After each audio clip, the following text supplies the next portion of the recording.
Hello বন্ধুরা, সবাইকে শুভ বিকেল। দেখো, আমি তো বলেইছি আমি বাপের বাড়িতে আসছি। ওই যে দেখো আমার মা হাঁটতে হাঁটতে যাচ্ছে। তো আমি এখন দেখো গোল পার্কে আসছি। তো এখানে একটু আমরা আজকে তোমরা সবাই জানো আজকে 6 এপ্রিল, 6 এপ্রিল আজকে হচ্ছে রামনবমী। তো সবাইকে শুভ রামনবমীর শুভেচ্ছা। ঠিক আছে, তো আমরা একটু প্রোগ্রামে গিয়েছিলাম রামনবমীর। তো ওখান থেকে আসলাম, এসেই দেখো এখনও বাড়ি ঢোকা হয়নি।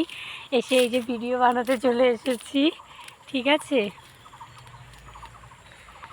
দেখো কি জঙ্গল, কি জঙ্গল। তোমরা এত জঙ্গল দেখেছো? আমাদের বাড়ির রাস্তা তো দেখো, এত জঙ্গল দেখেছো? কারো বাড়ির রাস্তা এত জঙ্গল হয়? আমাদের বাড়ির রাস্তার অবস্থা দেখো। মানুষ না থাকলে বন্ধুরা এরকমই হয়। কি পরিমাণে জঙ্গল, দেখো দেখো দেখো বন্ধুরা, দেখো দেখো। মানুষ না থাকলে কি পরিস্থিতি হয় দেখো দেখো দেখো। জঙ্গলও দেখারই কপাল। জঙ্গল দেখার কপাল। দেখো দেখো বন্ধুরা, একটা কোয়ার্টারও মানুষ নেই, সব ফাঁকা। দেখো, এখন জঙ্গলটাও একটু দেখো। এই দেখো সব ফাঁকা। মা আর আমি ঘুরে বেড়াচ্ছি। ঠিক আছে, দেখো বন্ধুরা, পরিষ্কারটাই দেখো সবসময়, একটু জঙ্গলটাও দেখো। হ্যাঁ আজকে তোমরা একটু জঙ্গল দেখো। ঠিক আছে।